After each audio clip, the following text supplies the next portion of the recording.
Dr. Bloomer, could you explain what thermogenesis is and why it's important to weight control? And is that what we think of typically as calorie burning? It is. I mean, thermogenesis essentially is the production of heat energy within the body. So, of course, when we produce heat energy, oftentimes people in the lay press talks about calorie burning or the burning of calories. And a calorie is a unit of heat, right? Calorie is a unit of heat energy. That's right. So when individuals consume food particles, all these food particles have to be converted into usable energy, and that's ATP within the body.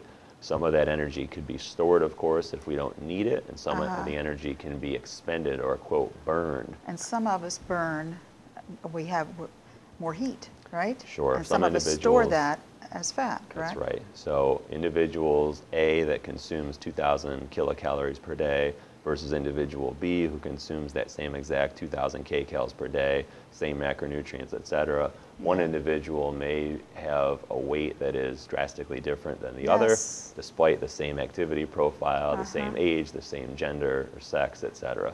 So certainly there are differences in terms of how people metabolize That's called metabolism, food. right? A high metabolism versus a low metabolism. Right. So sometimes we will have individuals come to our lab, they want an assessment of their metabolic rate, their resting metabolic rate. So we can allow an individual to come to the lab, we can collect gas samples from them over the course of a 30 or 60-minute period, and that'll give us an idea of how many kcals or kilocalories they're expending over that period of time. Then you can extrapolate that over the course of a day.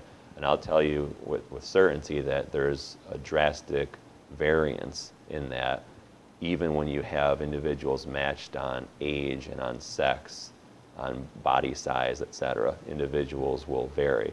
So some of it has to do with, of course, the amount of lean muscle mass that a person has. So you hear often the more muscle you have, the more calories you will expend, and that's true. And that's one of the reasons behind, performance of resistance exercise with the objective to increase the amount of lean muscle I have so that I could potentially expend more calories throughout the day.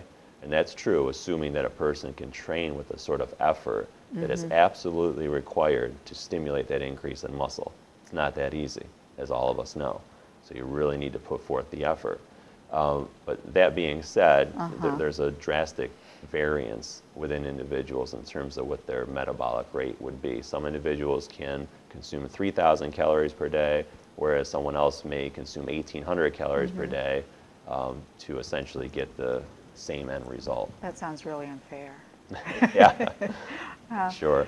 Does that not go back to the whole biochemistry from the time we were cave people and we needed to store fat in order to survive? Well, there's a lot of literature on that, the quote set point theory. Individuals who tend to drop weight and they get to a quote, stalemate or sticking point, they can't lose any weight.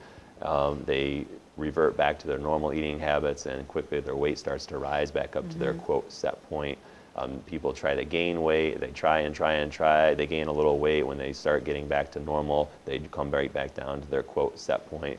So there's a pretty strong literature on that, and I believe that certainly it has some scientific validity and some weight behind it, that individuals will obviously come back to their quote set point once they revert back to their normal way of doing things. So if you're looking to really make a change, in terms of your physique or in terms of your weight or whatever it may be, then you need to be willing to make a big change in terms of your overall lifestyle and your approach to doing whatever you're doing in terms of exercise, dietary intake, supplementation, etc.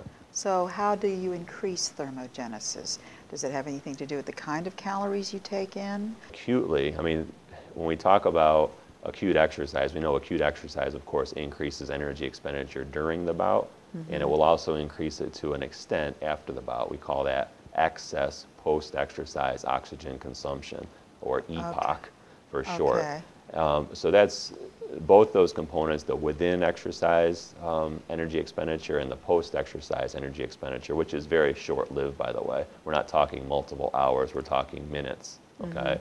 Unless someone does muscle damaging exercise, in which case it may be multiple hours, especially for someone that's untrained or deconditioned, because they have such a whopping amount of damage that their body is trying to recover from that trauma.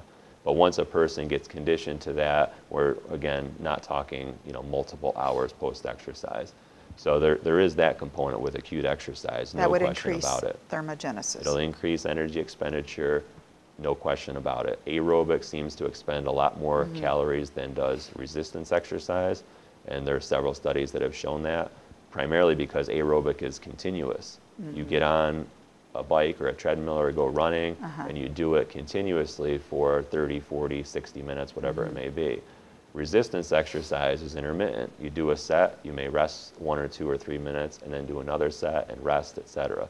So the overall, time period that you're performing exercise, while resistance exercise causes different adaptations, which are great, it certainly will not expend the same number of calories. So if someone's main objective was calorie expenditure with exercise, they could care less about muscle strength, muscle hypertrophy. They just wanted to expend energy. Well, aerobic would certainly be the way to go.